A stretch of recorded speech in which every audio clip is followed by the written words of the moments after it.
The Silent Watchers.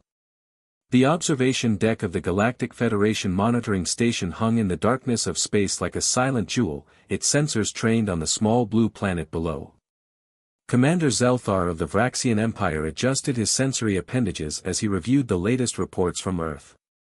Another rocket had exploded during launch, scattering debris across the primitive planet's upper atmosphere. He clicked his mandibles in what passed for amusement among his species. "The humans have failed again," he announced to his assistant, a young Vraxian named Kelthus. "Their 73rd attempt at establishing a permanent orbital station has ended in catastrophe. These creatures are persistent, I will grant them that much, but they lack the fundamental understanding of spatial mechanics necessary for true spacefaring civilization." Kelthus examined the data streams flowing across the holographic displays. "Should we offer assistance, Commander? The Federation Charter does allow for technological intervention in cases of prolonged developmental stagnation." Zelthar waved a dismissive claw. "Let them struggle. They have nothing to offer the Federation. No unique resources, no strategic value, and certainly no technological innovations worth our attention. Earth will remain classified as a Level 2 civilization for another century at least." What neither Zelthar nor any other Federation observer knew was that 8,000 kilometers below their monitoring station, buried beneath the ice sheets of Antarctica, Admiral Marcus Rivera stood in the command center of humanity's most closely guarded secret.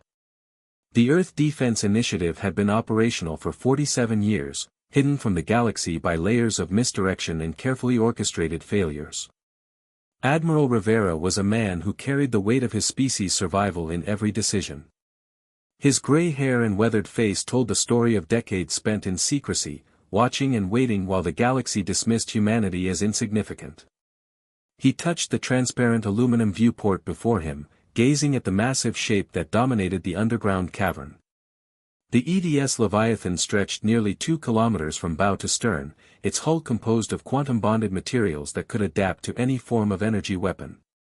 The ship existed in multiple states of reality simultaneously, capable of phasing through solid matter or absorbing impacts that would vaporize lesser vessels. It was humanity's answer to a question the galaxy had never asked: what could humans accomplish when left alone to innovate without interference or assistance?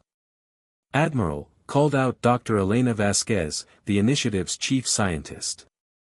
She approached with a data tablet in hand, her expression grave. "We've detected something."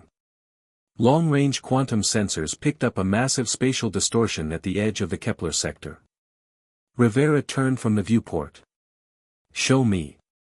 The command center's main holographic projector activated, displaying a three-dimensional map of known space. At its furthest edge, a pulsating red marker indicated the distortion. As Rivera watched, the marker grew larger, and the quantum analysis scrolled across adjacent screens. "Energy signatures match nothing in our database or the Federation's public records," Elena continued. "But we did find a reference in the archaeological data we recovered from the Martian ruins. Admiral, I think the Harbingers are returning." The temperature in the command center seemed to drop. Every human present knew the stories. 5 million years ago, an ancient race known as the Harbingers had swept through the galaxy, harvesting advanced civilizations and leaving primitive worlds untouched. They had vanished as mysteriously as they appeared, but their technology and warnings had been discovered in ruins scattered across a dozen worlds. The Harbingers operated on cycles, returning every 5 million years to cull the galaxy of technological threats.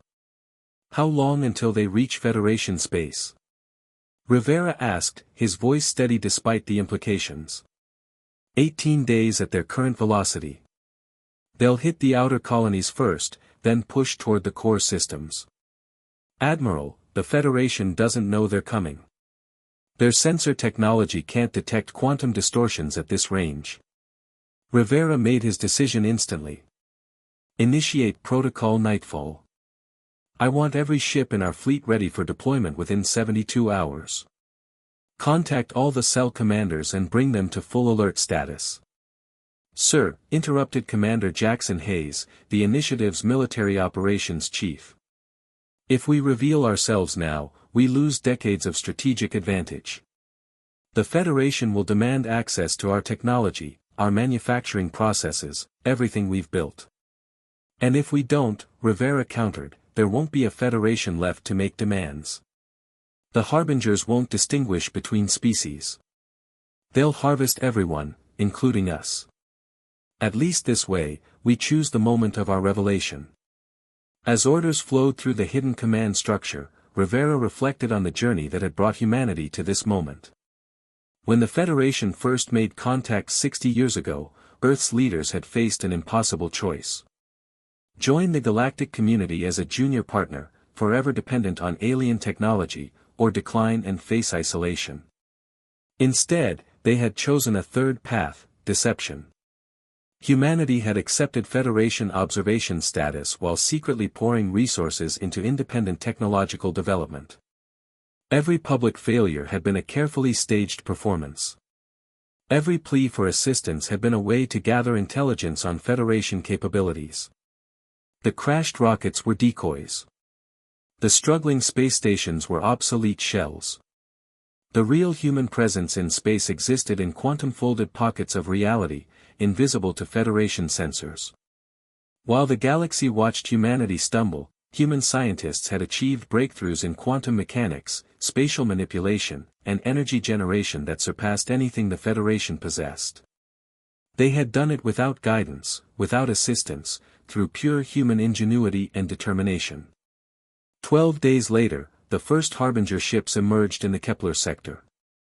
Federation sensors finally detected them when they were only hours away from the outer colonies. Panic spread through the galactic communication networks as the ancient vessels, each one the size of a moon, began their methodical advance. The Federation's response was immediate but ineffective. Their most powerful warships, vessels that had maintained peace for 10,000 years, opened fire with weapons that could crack planets. The Harbinger shields absorbed every shot without fluctuation. Return fire from the ancient ships carved through Federation cruisers like they were constructed of paper. Commander Zelthar's monitoring station received emergency broadcasts from dozens of systems simultaneously. Entire colonies were being harvested, their populations and technology stripped away in minutes. The Federation Council issued a desperate call to all member species and even non-member civilizations. Every ship, every weapon, every resource was needed to face the Harbinger threat. On Earth, the message was received but met with apparent confusion.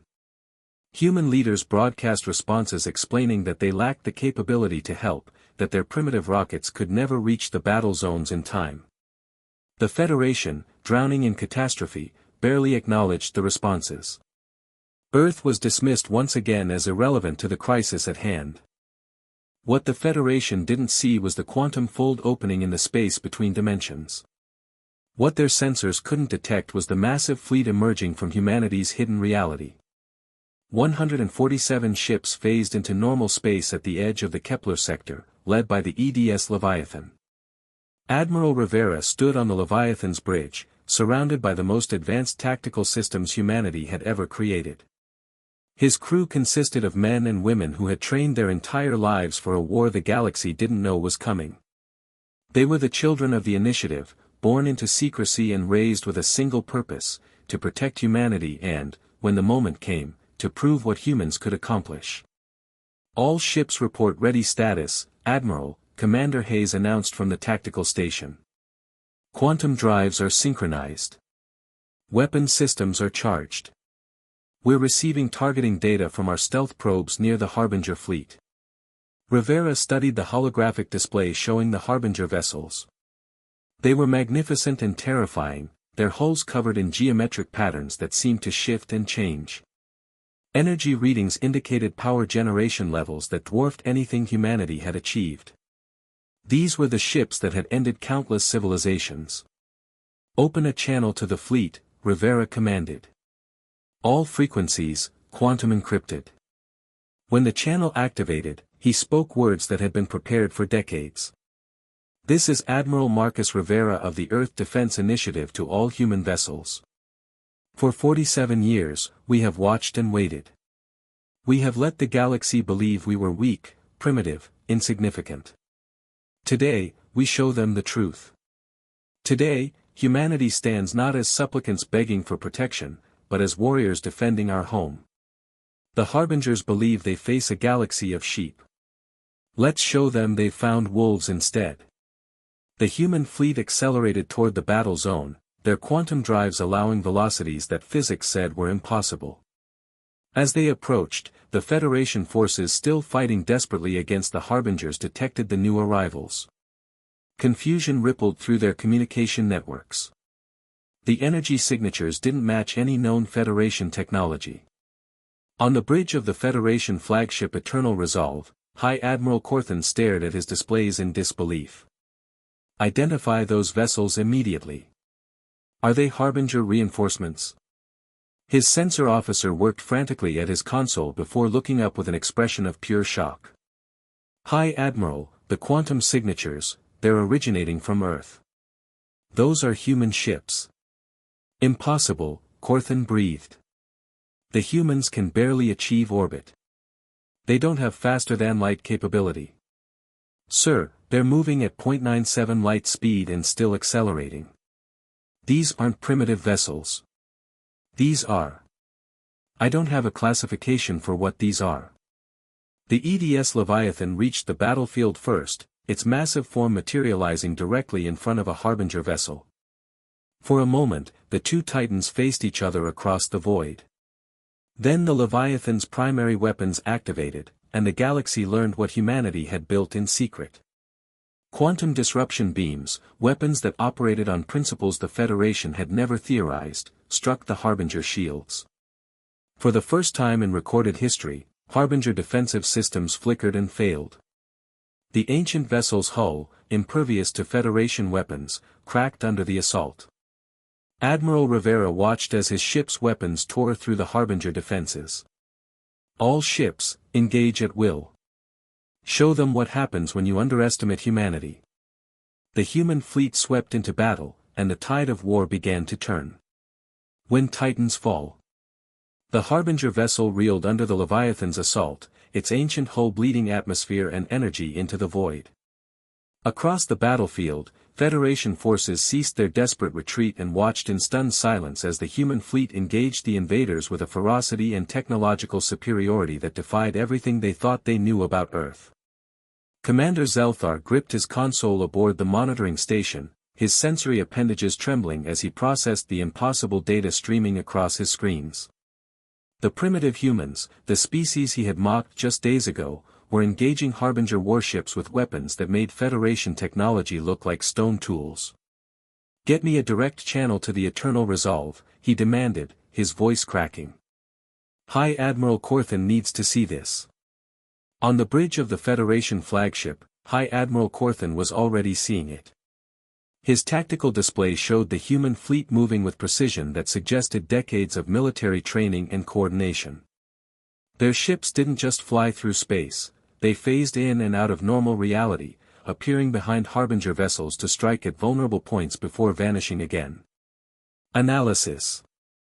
Corthan barked at his science officer, a crystalline being named Thessara who had served the Federation for 3 centuries. Thessara's form pulsed with colors indicating deep confusion. High Admiral, the humans are utilizing quantum field manipulation at a level we haven't achieved.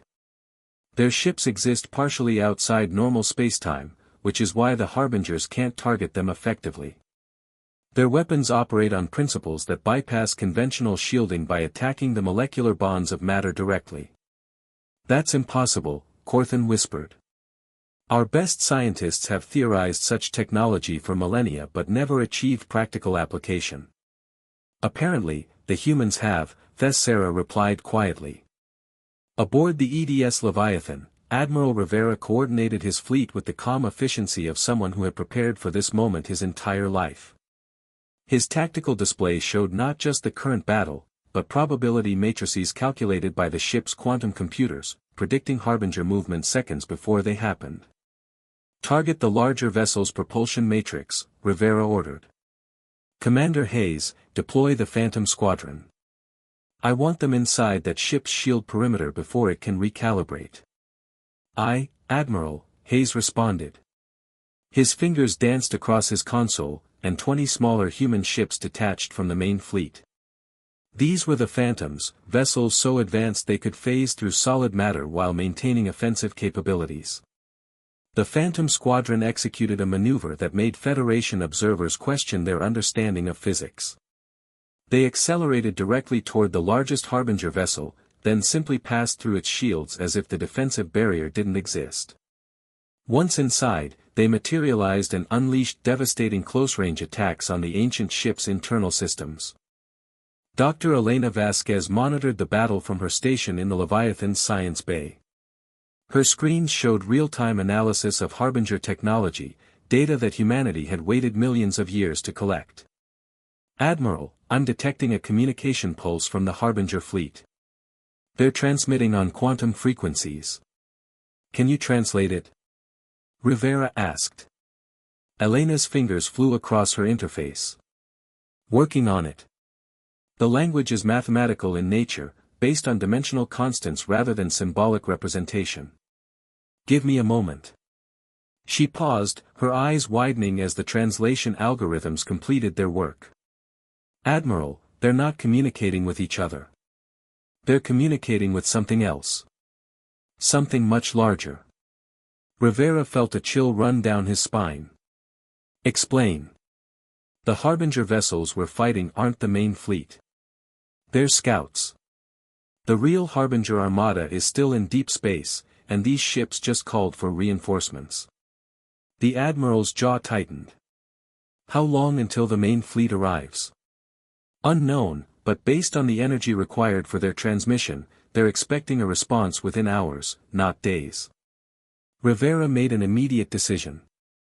"Commander Hayes, new priority. We need to capture one of those ships intact. Our scientists need access to their navigation systems to locate the main fleet." "Sir, capturing a Harbinger vessel alive." Hayes began. "I know what I'm asking, Commander. But if the main fleet arrives before we're ready, everything we've built won't matter. We need intelligence, and we need it now." Hayes nodded grimly and began issuing orders. The human fleet's tactics shifted immediately. Instead of destroying the Harbinger vessels, they began targeting propulsion and weapons systems, attempting to disable rather than annihilate. The Federation forces, still reeling from the revelation of human capabilities, received a transmission that shocked them further. It was Admiral Rivera, speaking on open channels for the first time. "Federation vessels, this is Admiral Marcus Rivera of the Earth Defense Initiative. We know you have questions, and you deserve answers, but those will have to wait. The ships you're fighting are advanced scouts for a much larger force. We're attempting to capture one intact to gather intelligence. We could use your assistance." High Admiral Corthan stared at the communication display, seeing a human face for the first time in a military context. Rivera looked nothing like the confused, primitive beings from the Federation's files. This was a warrior who commanded respect, regardless of species. "This is High Admiral Corthan of the Federation Fleet," he responded carefully. "What do you need from us?" "Cover our flanks," Rivera said simply. "We're going to be vulnerable while executing the capture operation. Keep the other Harbinger ships off our backs." Corthan glanced at his officers, seeing his own uncertainty reflected in their expressions. Then he made a decision that would reshape galactic politics forever. "Understood, Admiral Rivera. Federation forces will provide support. Transmitting tactical coordination now." The two fleets, one that had ruled the galaxy for millennia and one that had hidden in the shadows, began working together for the first time.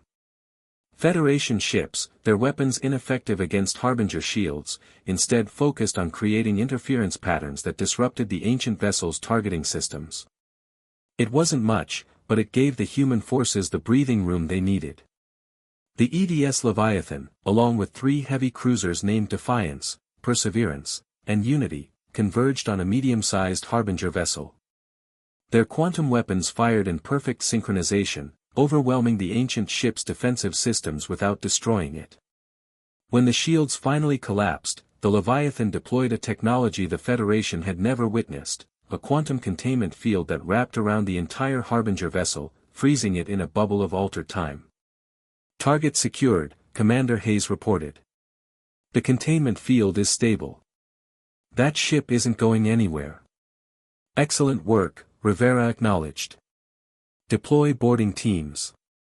I want that navigation computer accessed within the hour. As human marines in advanced combat suits began cutting into the captured Harbinger vessel, the battle around them intensified. The remaining Harbinger ships, apparently aware that one of their own had been taken, began fighting with increased desperation. Their weapons, which had seemed methodical before, now fired in wild patterns, attempting to overwhelm human defenses through sheer volume. One Harbinger beam struck the human destroyer Valiant, overwhelming its phasing systems. The ship materialized fully in normal space, vulnerable for the first time. A second beam lanced out, and the Valiant's hull began to fracture. "Valiant is hit," the communications officer shouted. "They're losing structural integrity." Rivera's response was immediate. "Leviathan, emergency fold jump. Get us between Valiant and that Harbinger ship." The massive flagship seemed to tear through reality itself, appearing in front of the damaged destroyer in less than a second. The Leviathan's shields, far more powerful than those of the smaller vessel, absorbed the continuing Harbinger assault while the Valiant's crew executed emergency repairs. "Captain Morrison reports Valiant's quantum drive is back online," Hayes announced. "They're phasing out now." Rivera allowed himself a small breath of relief, then returned his attention to the tactical display. The boarding teams had reached the Harbinger vessel's central computer core. What they found there would change everything. Dr. Elena Vasquez's voice crackled over the command channel. "Admiral, you need to see this. The navigation data we've accessed shows the location of the main Harbinger fleet, but there's something else. The Harbingers have been monitoring the galaxy continuously for the past 5 million years. They have files on every civilization, including detailed assessments of technological capability." "And?" Rivera prompted. "Sir, according to their data, they've been aware of human development for the past century. They classified us as a level 7 threat, the highest rating in their system. Every other species in the galaxy, including the Federation, is rated level 3 or below. The Harbingers sent their scouts here specifically because of us. They consider humanity the primary threat to their harvest cycle." The implications settled over the bridge like a heavy blanket. The Harbingers hadn't come to harvest the Federation. They had come to eliminate humanity before it could interfere with their plans. "How did they know about us when the Federation didn't?" Rivera asked. "Their sensors operate on quantum principles similar to ours. They could see through our deception because they were looking for exactly the kind of signatures we were hiding. Admiral, the main fleet isn't hours away. According to this data, they'll arrive in 47 minutes. Rivera's mind raced through scenarios and possibilities. 47 minutes wasn't enough time to evacuate Federation colonies or establish proper defensive positions. It wasn't enough time for anything except a single, desperate gambit. "Send all of our intelligence on the Harbinger vessels to the Federation fleet," he ordered. "Every weakness we've discovered, every tactical analysis, everything. Then recall all human ships to Rally Point Omega." Commander Hayes looked up sharply. "Sir, Rally Point Omega is deep space, away from both Earth and the Federation core worlds. If we abandon the Federation now..." "We're not abandoning them, Commander. We're buying them time. The Harbingers want us, so we're going to give them exactly what they want. We draw the main fleet away from populated systems and engage them in open space where civilian casualties won't be a factor." "Admiral," High Admiral Corthan's voice came through on the open channel. "We've received your tactical data. On behalf of the Federation, I must ask what you intend to do." Rivera looked directly into the communication display. "We intend to finish what we started, High Admiral. Humanity has hidden in the shadows for long enough. We're going to face the Harbinger main fleet and show them why you should never underestimate a species that's been planning for war since before you knew they existed." That's suicide, Corthan said bluntly. According to the data you've sent us, the main fleet consists of over 300 capital ships, each one larger than your flagship. Then it's a good thing we've had 47 years to prepare for exactly this scenario, Rivera replied with grim determination. We didn't build just the ships you see before you, High Admiral. We built an entire military-industrial complex in quantum-folded space, hidden from sensors, powered by the kind of determination that only comes from knowing you're absolutely alone in the universe. The fleet you're looking at is just the first wave. As if to punctuate his words, space began to ripple around the human vessels. Quantum folds opened by the dozens, then by the hundreds. Ships poured out of hidden reality like water through a breaking dam. Destroyers, cruisers, carriers, and vessels of designs the galaxy had never imagined filled the void of space. The Federation forces watched in awe as humanity revealed the true scale of what it had built in secret. Over 700 ships, each one incorporating technology that pushed the boundaries of physics, assembled in battle formation. All human vessels, Rivera broadcast on all frequencies, his voice carrying the weight of humanity's struggle and determination. This is Admiral Rivera. Today, we fight not just for Earth, but for every world in this galaxy. The Harbingers believe they can harvest civilizations like crops. They believe that advanced technology gives them the right to destroy anyone they choose. We're going to teach them that humanity bows to no one, fears no threat, and never, ever gives up. For Earth. For humanity. For the future we choose to create. 700 ships responded as one, their crews shouting affirmation across the quantum communication network. The human fleet turned away from the battlefield, away from the Federation core worlds, and accelerated toward deep space. Behind them, High Admiral Corthan watched the display in silence. Finally, he turned to his communications officer. Send a message to all Federation vessels. We're following the human fleet. If they're willing to stand alone against impossible odds to protect our worlds, the least we can do is stand with them. The communications officer hesitated. Sir, the Council hasn't authorized joint military operations with an unknown force. Then they can court-martial me after the battle, Corthan snapped. If there is an after. Helm, plot an intercept course with the human fleet. Maximum speed. As Federation and human ships raced toward their rendezvous with the Harbinger main fleet, Admiral Rivera stood on the Leviathan's bridge and allowed himself one moment of reflection. Humanity had hidden for decades, playing the role of the primitive species while building the weapons and ships that would defend not just Earth, but the entire galaxy. The great deception was over. Now came the great test. In the darkness of space ahead, quantum sensors detected massive spatial distortions. The Harbinger main fleet was arriving early, and they were bringing enough firepower to end civilizations. Rivera smiled grimly. Let them come, he said quietly. Let them learn what it means to wake a sleeping giant. The battle for the galaxy's future was about to begin, and humanity stood ready to prove that patience, ingenuity, and the refusal to surrender were more powerful than any ancient weapon. The EDS Leviathan's weapons charged, and the human fleet prepared to show the galaxy what they were truly capable of.